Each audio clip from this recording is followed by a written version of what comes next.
Yo, welcome back to Hellhound's Late Night Spook Show here on the Horror and Metal channel. I'm Hellhound, and this is Hellhound's Loathsome Lore 47. That's right, we're going to look at some more recent purchases. I've got a lot of stuff recently. Got some movies and TV shows, vinyl record, lots of comics, a couple video games. So let's get started. Let's go and start with VHS tapes. Yes, I do buy VHS tapes still from time to time.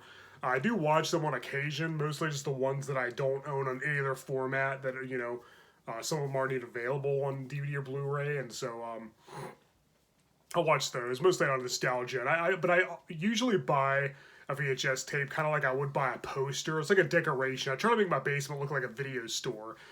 From the old days. I'm a nostalgia junkie. I like to relive good memories. So that's pretty much why I buy VHS tapes. But I don't get it very often. When I do, it's usually like a decoration, like I said. But anyway, I did get Dracula versus Frankenstein. This is actually the movie Assignment Terror with Paul Nash that I already got a Blu-ray not too long ago. If you saw my last Loathsome lore, you'd know that I was on a Paul Nashy kick not too long ago. And I bought a bunch of Paul Nashy movies on Blu-ray and DVD. So I already have it on Blu-ray, so you're probably wondering why I would buy it on VHS, a lesser quality format. I just really like this cover. I like to put that on display. It's a really awesome artwork. It was very cheap, too. Even though if I was going to watch Assignment Terror, I'd obviously watch the Blu-ray, but I just like this cover. I like to have it on display. It's just really cool artwork. And I also got the other, the 1971 Dracula vs. Frankenstein's film, which was the last film featuring Lon Chaney Jr. and J. Carroll Naish from the Universal classic black and white monster movies. Very bad movie, but it was very cheap. Both of these are very cheap. I also thought they'd look really cool on display. I thought it would be cool to have, again, mostly for the covers. But I actually didn't own this one on any other formats. This is the only way I have to watch this one at the moment. And very bad movie. This one's a lot better, but I mostly bought it for the artwork. I just think this look really cool. All right, anyway, that's enough about that. The only other VHS tapes I got recently were the Sometimes They Come Back trilogy, which I already have this one on DVD. I like this cover a lot better, but I did not have Sometimes They Come Back Again or Sometimes They Come Back for More. Sometimes They Come Back, based on the Stephen King short story of the same name. And I always thought it was a really good movie. I really like this one a lot.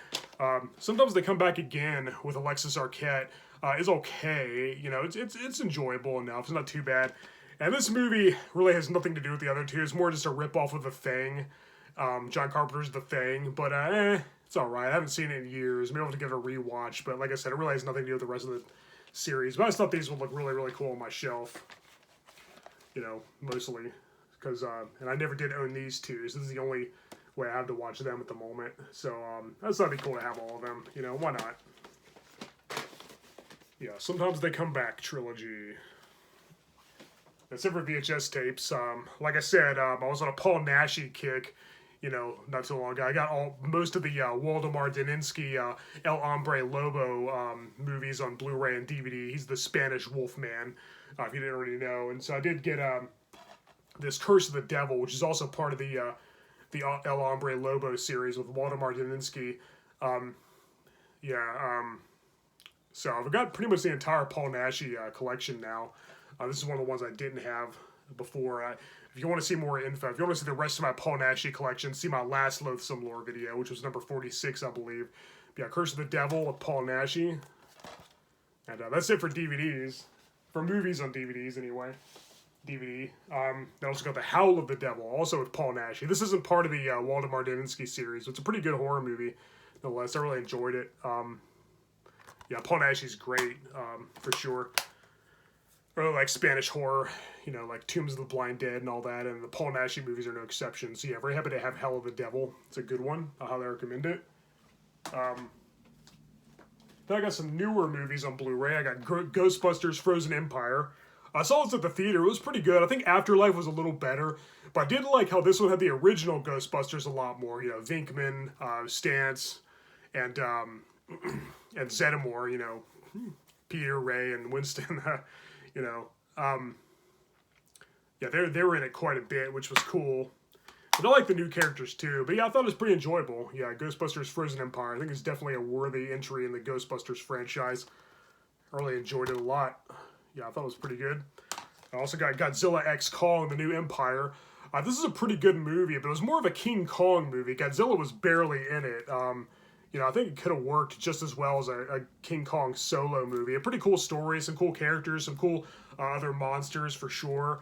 I just wish that Godzilla had been in it a little more, but I'm a huge King Kong fan as well, so that's fine. Yeah, it's funny that two movies with the word Empire came out around the same time. But yeah, I really liked both of these. I thought they were very enjoyable.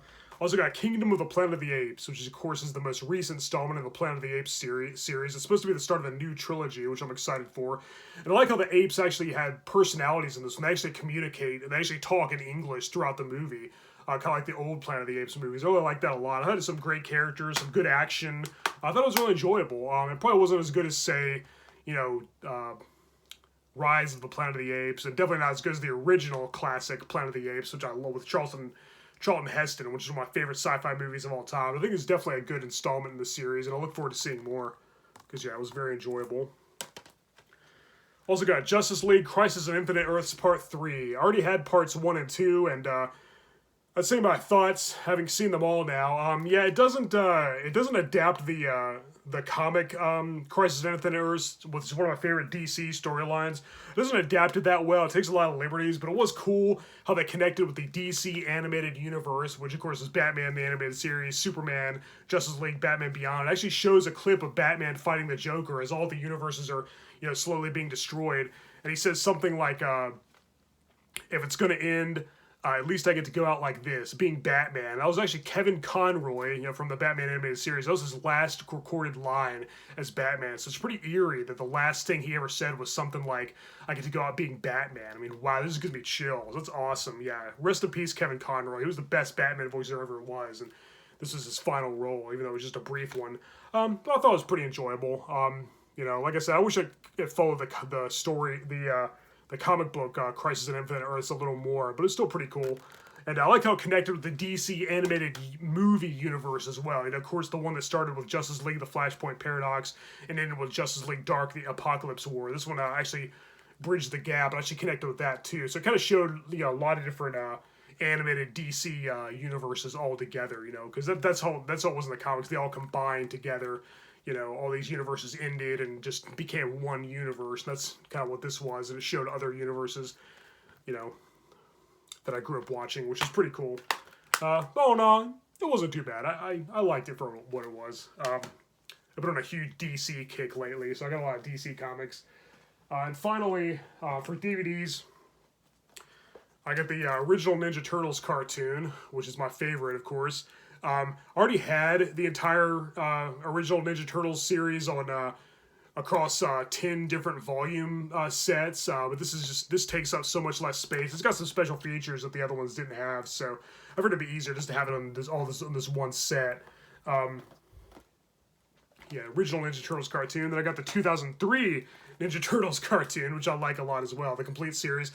For this one, I only had seasons 1 and 2 on 4 different volume sets, and then most of season 4, and then the Turtles Forever crossover, which was these turtles meeting these turtles, which was pretty cool. It was a crossover, so that was all I had from this series. Now I have the complete collection, so it's pretty cool. I have the entire series. And the 2012 Nickelodeon Ninja Turtles, the complete series. This is a pretty good show, too. And I did have the first 3 seasons across 9 different DVD volume sets. But now I have the complete series in one box set. It takes up so much less space. It's so much easier. I'll probably sell all the other ones, maybe. But yeah, this is a pretty good show. It ended kind of weirdly, but it definitely has some great moments. It's definitely cool to have all 3 of them, together. So, 3 best Ninja Turtles cartoons. I wasn't a fan of Rise of the Teenage Mutant Ninja Turtles, so I'm not going to get that on DVD anytime soon, but I love these 3 shows. I'm a huge Turtles fan, and yeah, these 3 are the best, in my opinion. Alright, so the only vinyl record I got recently was Dehumanizer by Black Sabbath. Featuring the great Ronnie James Dio on vocals. Hell yeah. This is the only Black Sabbath vinyl I have that's not an original printing. This is the only reissue that I have, but it came out in 1992, so go figure. You know, all the rest of the ones I have are original printings from when they first came out. It's a great album. I don't like it quite as much as Heaven and Hell or Mob Rules, the other Dio-fronted Sabbath albums, but it's still really, really good. And Dio's voice is just amazing as always. Tony Iommi's riffs and solos are top-notch. It's just, yeah, some great music. So if you're a Sabbath fan, and especially if you like Dio, the Dio era, definitely check this out because it's awesome. And yeah, that's the only vinyl that I got recently. So just one vinyl record this time. Hopefully next time there will be a lot more. All right, now let's look at comics. I got quite a bit of comics. So we got Supergirl and Action Comics. Yeah, this is Action Comics issue 685, which was during the whole Death of Superman, Return of Superman story arc. And of course, it covers an homage to Action Comics 1, the very first appearance of Superman, and essentially the first superhero comic ever. You know, it had Superman carrying the car, and even the people look very similar. Yeah, it's a very clear tribute to that artwork. Yeah. So yeah, Action Comics 685. There's not very many of the Death and Return of Superman story arc comics that I don't have now, but I figured, yeah, I definitely got to get this one. And I do have them all collected across 3 different trade paperback collections as well. Then there's Superman Volume 1, issue 189, with Crypto. Yeah, 189. There's Superman Volume 2, issue 4. I'm surprised I didn't already have this one, because I had most of those, so... but whatever, I got it now. There's Superman Volume 2, issue 80, which of course was also during the Return of Superman story arc, Reign of the Superman, you know, when they had Steel and Superboy and the Eradicator and Cyborg Superman, you know, Reign of the Superman. Yeah, there's Cyborg Superman fighting the Eradicator. Yeah, really good read. You know, a little convoluted, but still enjoyable nonetheless. And yeah, that's one of the only ones I didn't have, along with that other one I just showed. The Action Comics 685. There's Adventures of Superman 0. Yeah, they did that a lot. They had like an issue 0. I've got the Batman issue 0 as well, which I showed on another Loathsome video a while back. Yeah, Adventures of Superman issue 0. Adventures of Superman took over the numbering for the original Superman Volume 1 comics. That's a long story, so let's not get into that. Superman Man of Tomorrow issue 3. Sorry, I know this is probably kind of boring, just showing different comics, but I mean, if you're into that, then, you know, I figured I'd save these for last, because I know some of my viewers aren't really into comics. It's all about horror with most of you, right? Nothing wrong with that. Here's Detective Comics issue 660, which was during the Nightfall story arc, which I just reread recently. It's very similar to the Death of Superman in a lot of ways. There's a lot of parallels between the two. Yeah, Nightfall is a great storyline. For sure. Yeah, of course, Bane and Killer Croc have a pretty cool fight while the Tim Drake Robin has been kidnapped. Speaking of Bane, I had his very first appearance, Batman Vengeance of Bane issue 1. I bought that when it first came out in 1993. Well, now I finally have Batman Vengeance of Bane 2, which came out in 1995. I never had this one. I always had the first one for years, many years. First appearance of Bane, like I said, right before the Nightfall storyline. Which is one of my favorite Batman storylines. But yeah, here's Vengeance of Bane 2. Yeah, it's pretty cool to finally have this one. I've been wanting it for a while. I just never got around to owning it for some reason. But now I have both of them. Yeah, very cool. Bane's a great villain, of course, and that's where it all started. Now here's The Flash. The Flash Volume 1, issue 247. Featuring the original Jay Garrick Flash, in addition to Barry Allen, of course. Yeah, I love The Flash. Here's The Flash Volume 2, Issue 2, with the Wally West Flash, right after Crisis on Infinite Earths, when they pretty much reset everything. Yeah. And here's The Flash Volume 2, Issue 75, which looks like it has Barry Allen, Wally West, and Jay Garrick. Yeah, all 3 Flashes, which is cool. Oh yeah, Barry Allen is back. Oh yeah, he's my favorite Flash, so... Then we have Green Lantern Volume 2, Issue 25. This is one of the oldest Green Lantern comics I have. Yeah, good old Hal Jordan. Then here's Green Lantern Volume 3, Issue 1. Yeah, the first issue of Volume 3 with Hal Jordan, Guy Gardner, and Jon Stewart. My 3 favorite human Green Lanterns. So yeah, happy to have that in my collection. There's a Wonder Woman Volume 1, issue 261. Yeah, like I said, I've been on a DC kick lately, so I got a lot of DC comics. So I got some Marvel stuff too, which we'll look at here in a second. Here's World's Finest, issue 173 with Batman and Superman. This is the first Silver Age appearance of Two-Face. Pretty cool. I've got quite a few World's Finest, but I've showed them before in past Loathsome More videos. Yeah, pretty cool. Here's Brave and the Bold, issue 73 with Aquaman and the Atom. And this is actually the very first appearance of the character Vulko, who of course was played by Willem Dafoe in the live-action Aquaman movies. So yeah, pretty cool to have the first appearance of that character. Yeah, Aquaman and the Atom. Yeah, Brave and the Bold, issue 73. This is one of the oldest Brave and the Bold comics I have as well. Now into Marvel. I got Spectacular Spider-Man 100, featuring Kingpin and the Spot, and Black Cat.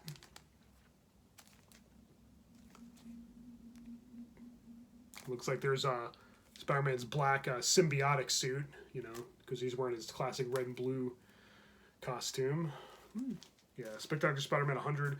Spectacular Spider-Man Annual 3 and Spectacular Spider-Man Annual 8. Yeah, this has got Man-Wolf, John Jameson, a.k.a. Man-Wolf. This has got Gwen Stacy. So, yeah, pretty cool. I don't have a whole lot of annuals, so I figured I had to get these. They were pretty cheap at my local comic book store, so I was like, yeah, I'm definitely going to pick these up. Here's Web of Spider-Man 7, featuring the Hulk, and Web of Spider-Man 9. Looks like, is that the Tarantula? No, I don't know. Yeah, Web of Spider-Man 7 and 9. Had to get these, because I wanted to have the first 10 issues of Web of Spider-Man, and I have all the others, so. It's Fantastic Four, issue 41. Sorry, again, I know it's boring, just showing different comics. That's why I did the movies and vinyl and stuff at the beginning, because I know that's probably more exciting for most of my viewers, I guess. Yeah, Fantastic Four 41. The Brutal Betrayal of Ben Grimm, also known as The Thing. I'm looking forward to the Fantastic Four movie. I hope they do it justice this time. Here's Wolverine 144 with the Leader. And I think most of the events of this serve as a prequel to Wolverine's first appearance when he first fought the Hulk in Incredible Hulk issue 180 and 181. So I think that's a prelude to that. Yeah, pretty cool seeing Wolverine battle the Leader. The Leader's one of my favorite Marvel villains. And of course, Wolverine's one of my favorite Marvel heroes. So pretty exciting. There's some guest appearances from some other cool characters as well. That's it for Marvel. And finally, I got Jason Goes to Hell, The Final Friday, the comic adaptation, issue 1, 2, and 3. Now, I already had issue 1, but didn't come with the trading cards, and so I got these two, which do come with the trading cards, and neither one of these have ever been opened. They're still in the plastic with the trading cards. I'll just show you real quick. Yeah, issue 1. Yeah, it's still in the plastic, and yeah, those are the trading cards that it comes with. There's 3 of them for each one. And, yeah, the Jason Goes to Hell issue 3. Yeah, Topps Comics did them. They also did the Jason vs. Leatherface miniseries, which I've had for years. So I figured it'd be cool to have the Jason Goes to Hell one as well. Yeah, these are still sealed in the plastic, and they still come with the cards. And then this issue 3 has been opened. It just comes with the cards like this. I'll get it and show you real quick. Yeah, this one actually has been opened. Yeah, I thought it'd be pretty cool to have. Yeah, comes with the cards in a little plastic bag. Yeah, all 3 of them. Jason Goes to Hell. Yeah, it's like images from the movie. Yeah, that'll be cool to have some more, you know, Jason comics. I've also got the Freddy vs. Jason vs. Ash comics as well. I've got all of those. Yeah, I figured it'd just be cool to have. Yep. That's it for comics. Finally, I got a couple video games. Super Mario Bros. Wonder and Kirby's Return to Dreamland Deluxe. I love the Mario games. I love the Kirby games. The newest Kirby game I had played was actually Kirby 64, the Crystal Shards from the year 2000. So I hadn't played a new Kirby game since then until this one. And I've already beaten both games. They're both very fun, both very good. Yeah, like I said, love Mario, love Kirby, both from Nintendo Switch. I'm going to be getting Mortal Kombat 1 for Nintendo Switch soon, unless I got a PS5. I'd like to get a PS5 soon as well. Yeah, like I said, I already beat these games, and they were very fun, very enjoyable.